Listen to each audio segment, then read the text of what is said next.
This podcast contains general information only and doesn't take into account your personal financial situation or goals. This is Fit for Business with Sonja Pfitz, Episode 1, Being Finance Fit, a podcast series designed for you. Whether you're starting a business, growing your business, or buying a business, it's never too early or too late to think about your debt strategy. Fit for Business with Sonja Pfitz aims to cover everything you need to know, especially if you've tried to navigate the lending space and found it too overwhelming or complicated. Fit for Business is here to help. In today's episode, we have a special guest. Boswen Aust was established in 2008 from humble beginnings in a small factory by Stella Ta and Man Wang. Boswen was grown substantially, completing over 3,000 projects and is a trusted brand within the marketplace. Boswen provides many Australian companies with perimeter security solutions using the latest technology and materials. Plus, they design, supply and install fencing, automatic entrances, security systems and metalwork for commercial and industrial facilities. They are a key employer in the manufacturing sector in Dandenong with a solid customer base. I'm so proud to have Stella Ta as our special guest today. She's a powerhouse businesswoman leading the way for others, and I could not be more proud of her journey and the business she operates. So, episode 2, I'm very proud to have Stella Ta, director and owner of Boswen Aust, as our special guest today. Stella is a powerhouse of a woman leading the way for others. I could not be more proud of Stella, and I've known Stella for quite some time now. Her journey is amazing. She's working in a very male-dominated industry, but leading the way for ladies, and also really showing how a lot of hard work and determination, if you have a dream, can drive you from humble beginnings to a multi-million dollar business like Stella has right now. So thank you, Stella, for joining us today. Thank you, Sonja. Thank you for the lovely introduction. That's great. So, Stella, a lot of business owners, it takes courage to start a business. It takes risk to start a business. What made you and Man Wang, your husband, actually start Boswen? So when we first married, and my husband said he wanted to start a business. So then he's got some background in what we currently do. He said, because he came all the way from China and migrated over here. So then he said, well, let's do this business. And he started the business, and I kind of joined him after the first year of our child's birth. Excellent. And obviously being new Australians, immigrants into Australia, how did you find establishing a business here in Australia? Was it easy? Obviously there were some challenges like starting any business. Yes. The processes in Australia is very transparent. The process of starting a business was very easy. But I think as any migrant, you'll find that, for my husband, for example, language was a barrier. Mm-hmm. And then, it was our first business that we did. And there's a lot of things that, we didn't know. And as we worked to grow our business, cash flow was a big challenge. And as a female myself, traditionally, our business is very related to male-dominated in the construction sector, in the commercial construction sector. So there's going over a decade ago, I used to have a lot of customers that would request to speak to my husband rather than me. So that was the challenge that I faced as a woman. Even though we do everything in the background, but you don't seem to get the trust across the line. Yeah. But Stella, I mean, really, I've seen you in the forefront of media now. I see you as guest speakers, as a guest speaker on a number of different platforms. Obviously, it's taken you time to win over the trust of your customers and be seen as a thought leader in your industry, because you are quite specific at what your business does. Obviously, doing perimeter fencing, metalworks, security gates, and the like. And I know that your business has been involved in a lot of the rail upgrades we've done. So people would have walked past your products, not even noted. Yes. In terms of the challenges within the business. You talked about cash flow. So obviously having the right financial solution in your business at the right point in time is very important.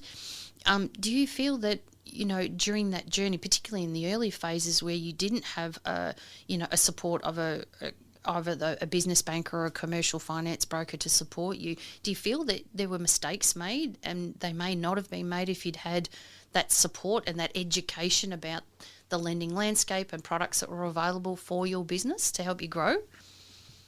Yes. So yes, I think yeah, we've done a lot of as we in the commercial sector. We did a lot of projects like you mentioned, the rail and all that. And I still remember, the railway project is a massive government job. Yeah. And I remember being there. There's like over 100 people there, and I seem to be the only female there. And it was like, but now times have changed a lot. And then so particularly in the early stage when we started business, we were very focused on growing the business, but never we thought that we were so quickly grown into a lot of the bigger scale projects. Working for tier one construction companies, working for tier one projects. We didn't sort of prepare ourselves for that. But should we have not had the finance that were introduced to us, we would not be able to deliver those projects. Yeah. I remember very early on when we did not have the finance, I had to, take my wedding jewelry and send to my local jewel shop. And I would tell this guy, it's not much money. I'd tell this guy, I needed the cash. Can you hold on to this? Please do not sell it. I will come back and buy it off you. It's important to me. And a couple of times I had to do this to, finance those smallest projects early in the days. But we were glad that, we were introduced to you from my banker, Sonja, and you've introduced, open up data finance for us, which really helped us through all those bigger infrastructure projects that we were involved in. Yeah. Yeah, so you've really progressed, and I guess one thing that I found with you, Stella, is you've always been what I call financially fit, meaning that you plan ahead, you strategize on where the business needs to go to next, you make sure your financials are in check, you make sure that you're paying your tax, and even if it's slipped back a little bit, that you've got it on track fairly quickly, and you've engaged external support to help you with that. But in terms of the finance you've used, as you've evolved, the type of finance you've used has changed too. So I know that you've used equipment finance because you've got a very large fleet of vehicles now, so very specific for that need that you had to buy those vehicles. You've had overdrafts to help you with cash flow in the business to pay suppliers and wages and the like, and you've had trade finance. And you mentioned before you've had debtor finance in the past as well. So you've used specific financial products for the specific needs in the business. And what I've found very refreshing with you, Stella, is you've always kept in step with the lending landscape. You've understood where financiers are at, which financiers can support you based on where your business is trading. And as you've exploded in terms of your growth and how well you've been trading, you've now taken that power back, and you've been able to sort of negotiate a lot harder with your lenders to say, no, you've got to sharpen your rates up a little bit, or no, you think you want to actually give us this amount of money, but you can actually stretch a little bit further. So you've become very savvy in that respect. And I guess that's part of that journey, right, that you've had in operating your business. In terms of highlights of running your business, what would be the top two highlights you've had in running Boswen? Top two highlights, I think in terms of because we've had year-on-year growth. It's a startup that we started up from nothing and with little capital. And we wouldn't have thought we've gone this far. But I think because we've always had, think of our business as a business. We've from day one we wanted to one day not have to work in the business, so that we had that mindset in the early days. So we wanted to grow, and it actually, one thing it really brought us to the business is very good people that we have along the way, and a lot of them are still with us. It's like a big family here. And the other thing is that, in terms of finance, I mean, haven't been too much uh, sort of taught on this subject, but I've always been resourceful, and be had an eye out there and speak to people and look for the correct products. Like you mentioned, equipment finance was important for us because we had to buy machinery and our utes and trucks and that to work, and it helped us grow our fleet. Trade finance. We needed trade finance because we were doing a lot of imports, a lot of products that we had to negotiate better rates when we get trade finance. We're able to negotiate with our suppliers better. Debtor finance, particularly in our industry, it was because in our industry the pay cycle is 60 days, sometimes 90 days. So trade finance came really handy. Whereas overdrafts, we have a small overdraft who sit there to service the other things, other little things. So I was, as being resourceful and had to learn, what's available out there and look for suitable products. But, it's always in the back of my mind is that everything we promise a customer, I have to be able to deliver. So hence, sometimes you don't have enough sleep, but you have to still think of, what's the best to do. And worst thing is you don't want people who work with you not get their pay as well. So, even if there's a cash flow problem, we have to plan ahead with finance. It's so important. Yeah, absolutely. And then I think so back to one of the highlights was that, we grew into a very big family with the people. And other thing I think is we've become actually a leading company in our sector here. So we're very proud of that. Yeah. Did you know many businesses fail due to inadequate funding, poor credit controls, or inexperience? That's why you need this podcast, Fit for Business with Sonja Pfitz. Absolutely. And I mean, you operate in Dandenong, but you've got clients all over Victoria and interstate as well. And what I find is beautiful about the way that you and Man run the business, as you said, you run it as a family. You put your employees first.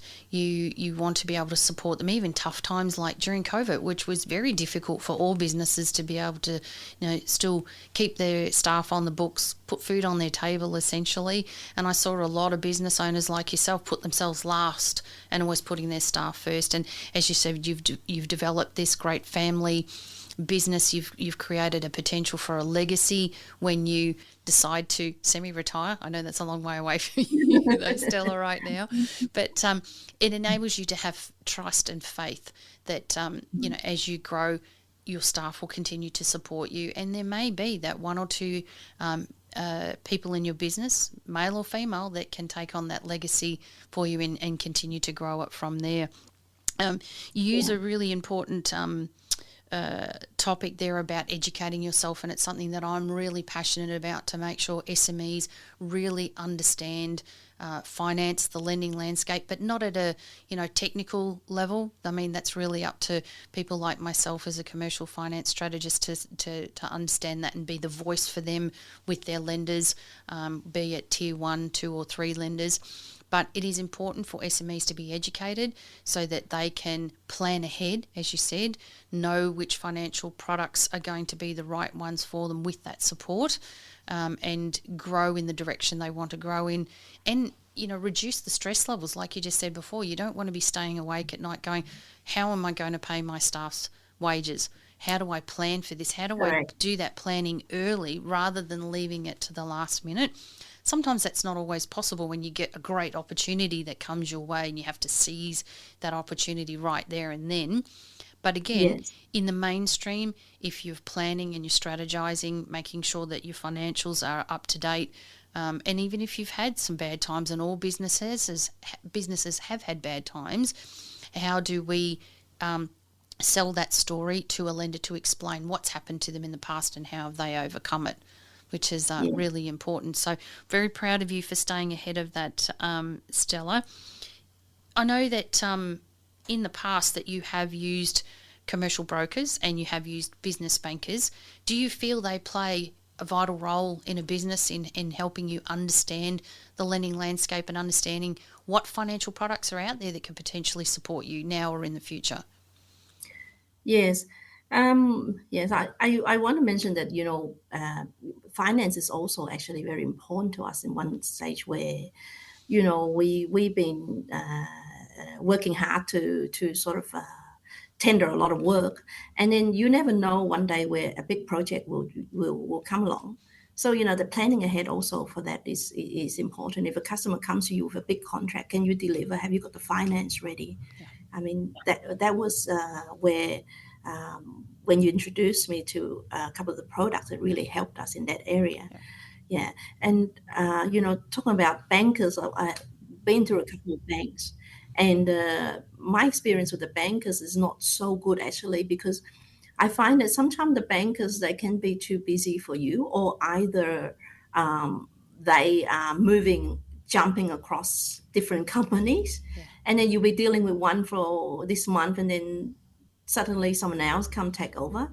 So, my experience with brokers like yourself, Sonia, is really more tailored service, Yeah. much better service. Yes. Yeah, it's about relationship, isn't it? It's really Relationship, important. yes.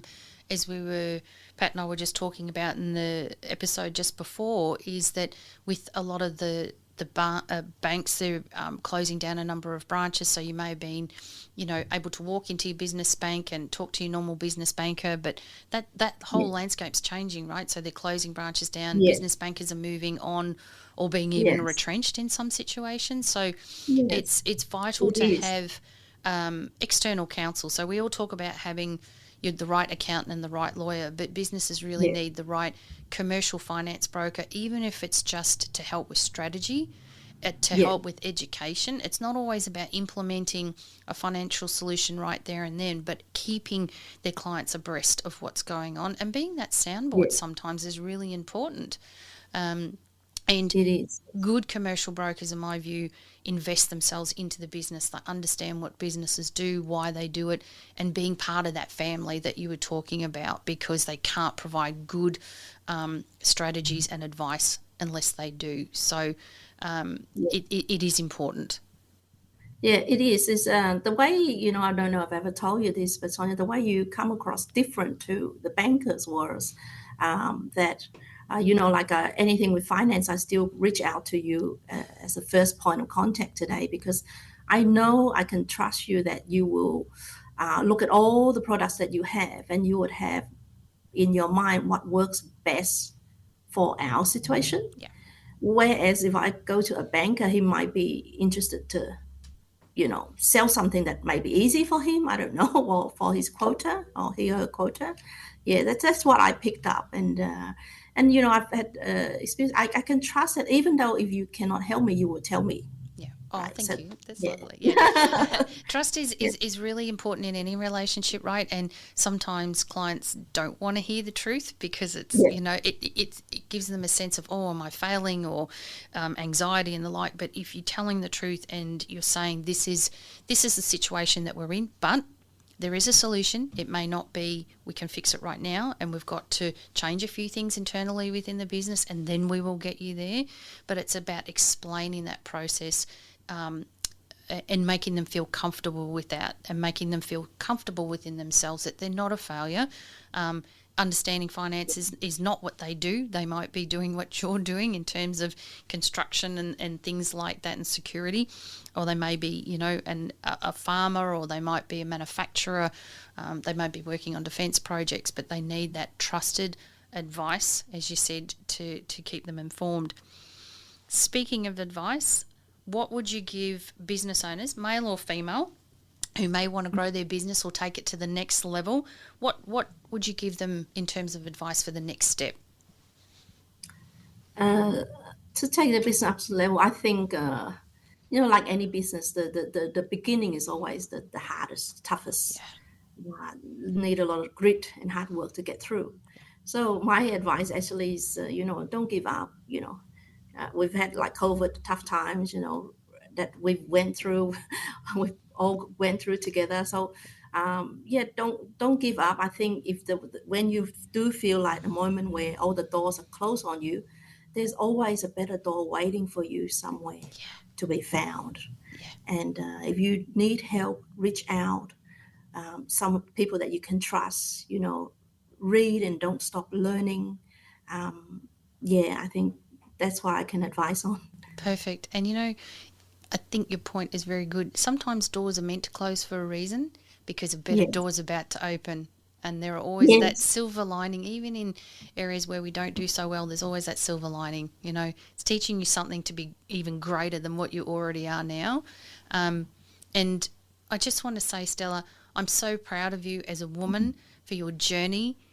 Firstly, coming into Australia, I know your story and it's just heartwarming how you. you've really taken the reins of this business. You're a role model for a lot of other ladies who can see the industry that you're in as a potential career for them. Other women in business to say, well, here's my role model. She's gone through the hard times. She's had to sell her jewellery to get funding to get the business going, and now look at her. And she's just doing such a great job. So thank you, Stella, so much for your time today. Keep going. Keep shining your light bright out into the world. And thank you for employing so many Australians too. You're doing a wonderful job. Thank you, Sonja. It's a pleasure to be on your show. Thank you.